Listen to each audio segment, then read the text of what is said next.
Hi guys! Welcome to my vlog! This is Ria and today, nandito po tayo sa aking day 1 sa quarantine hotel dito sa Japan. So, I arrived yesterday at around 12 p.m. tanghali. Tapos, ang tagal-tagal ng proseso, though napakabilis ng mga linya, napakabilis ng mga window dahil maraming counter ang bukas. Pero ang dami mo talagang stages na kailangan pagdaanan. So, siguro mga 10 stages yon for checking.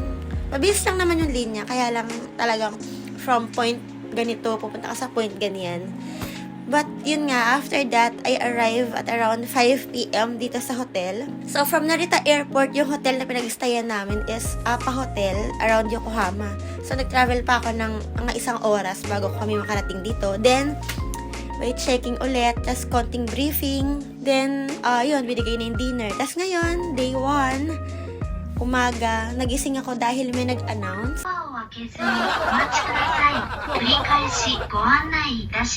ただいまより皆様のお食事をお配りいたします。配り終えるまで少々お時間がかかりますが、次の放送があるまでドアを開けずにお待ちください。Na, yun nga, niremind nila na mag temperature check daw. At saka, 8 o'clock darating yung pagkain. So, silipin natin yung ating pagkain. Mag-mask daw before kunin yung pagkain sa labas. So, ang strict talaga ng policy nila dito. Bawal talaga yung makulit. Yan, kunin ko na po.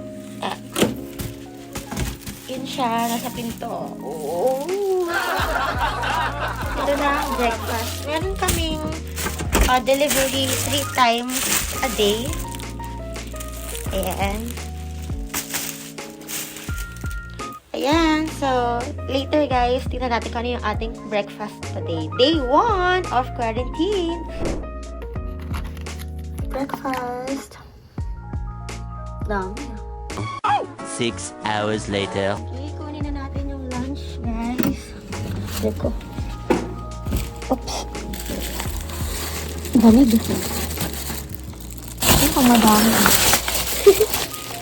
Bangga-bangga na siya. Ano kayong lunch ngayon? Let's open. So, merong water again. Dami ko na pwede.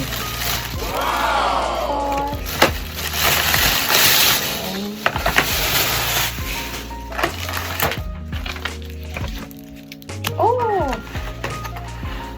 Ito ang lunch today. Sana all. Ano namang masarap.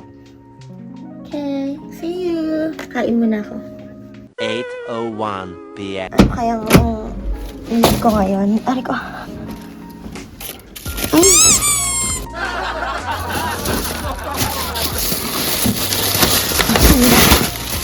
Hirap naman ko ano. Ayan.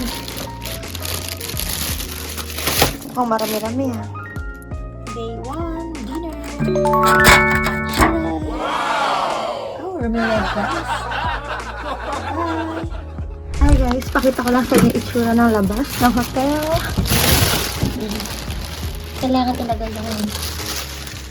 yung kunain dito. Sa baba. Tignan nyo dun. Wow. Tignan nyo rin dun. So, itong hotel talaga na ito ay quarantine facility. Yan lang. Hi guys! So yun nga, gabi na po. Katatapos ko lang mag-off-row. Katatapos ko lang maligo. So, ang bilis ng oras, gabi na agad. So, matutulog na lang ako. And then, tapos na ang day 1 of quarantine. See you tomorrow guys. Bye! Good night! Tomorrow. Good morning guys. Day 2. Nagising. Ayan, nagising na naman ako dito, guys.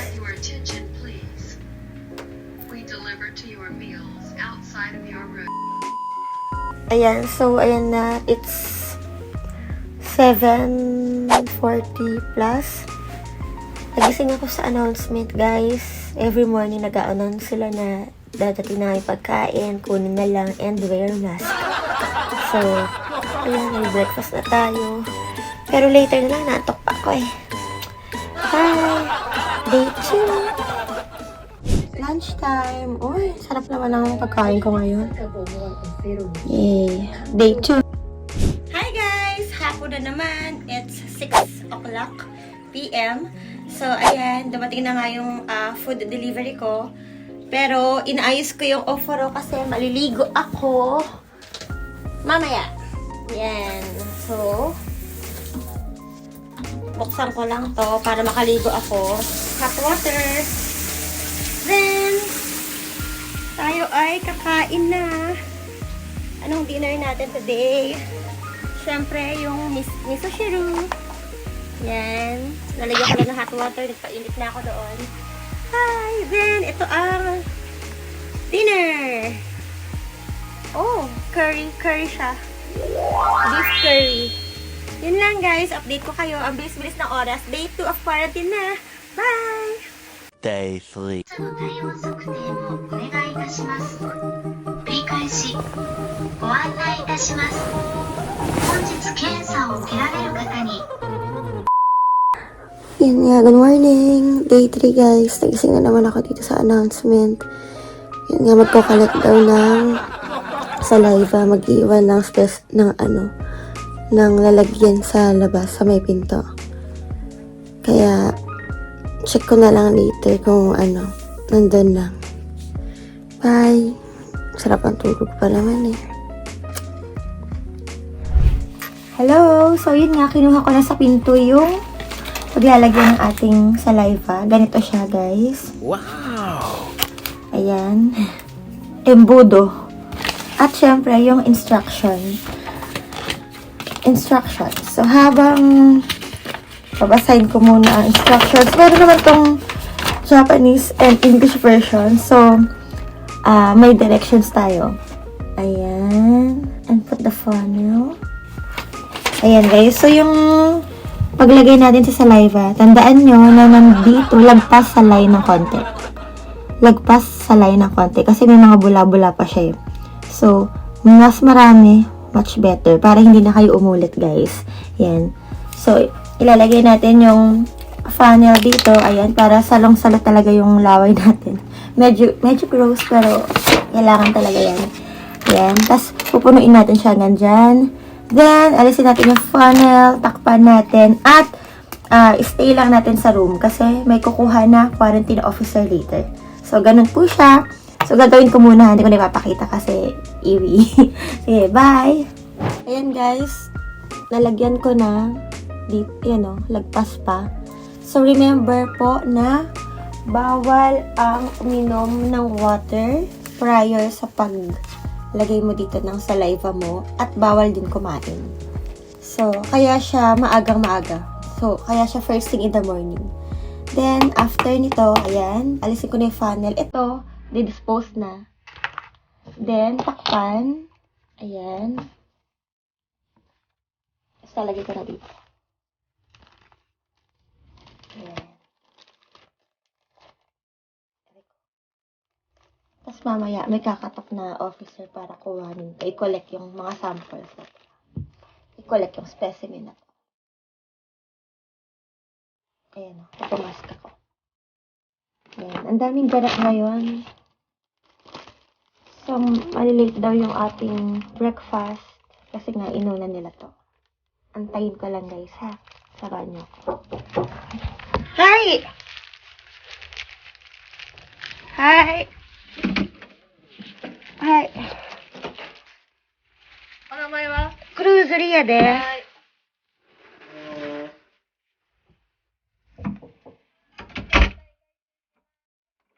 Sakto. Kinuha din agad. Buti hindi ako nagpapatay-patay, guys. Bye! Kakain na ako. Hintay ko na yung pagkain ko. Hindi ako makahinga. Hintay ko na yung aking breakfast. Bye! Last day breakfast. Uy, parang masarap na yun ah. Yay! Kain mo na ako, guys. Walang magawa, guys. Pagkatapos ko kumain, syempre, tulog na ulit. Yay! Sarap ng buhay, no? Pag ganito lang. Bye! 6 hours later. Third day, lunch. This is my last day. Hi guys! So this is my third and last day dito sa hotel na quarantine facility ng Japan. So makikita nyo, all my bags are packed and I'm ready to go. Ayun nga.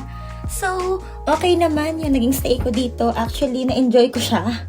Dahil, syempre, kain-tulog lang. Tsaka nakapagpahinga ako ng maayos. Nakatulog ako ng maayos. Nakabawi ako ng tulog. Tapos yung pagkain, okay naman. So, sasabihin ko lang na pwede po kayo magpa-deliver dito. By Uber Eats or pwedeng magdala yung family nyo. Syempre, check din nila yun sa baba kung ano-ano yung mga pwede or hindi pwedeng pagkain na i-deliver sa inyo, no? Pero ako, I opted na kung ano lang yung nandito, yun na lang yung kakainin ko kasi pwede ko naman makain yun after nito. So, ngayon na po yung labas ko. So, naalala nyo kaninang umaga, nag-saliva test ako. And, pag nakuha ko na yung result ngayon, kasama ako, candidate ako sa mga uuwi ngayong araw. So, aantayin namin yung bus service na darating ng 4 p.m., guys. So, after nun, pag nag-negative na yon, so sasakay na kami ng bus, 4 p.m. Then, ihatid kami sa airport. Doon yung picking point ng mga kapamilya namin. So, ngayon, bawal po muna ang gumamit ng public transpo. Ang lahat ng mga umuwi galing Pilipinas, particularly, no? So, kailangan nyo magsundo sa inyo na kaanak nyo or kung sino, pwede kayong makiusap sa kahit sino para magsundo sa inyo. So, yun lang guys. It's been a nice experience. Ang tanong, uuwi pa ba ako ng Pilipinas na alam kong may quarantine? Oo naman. Kasi magandang experience to. At least, maikukwento ko to sa aking anak, maikukwento ko to sa iba, na ganito yung na-experience ko during corona pandemic. Okay? So, yun lang guys. Bye!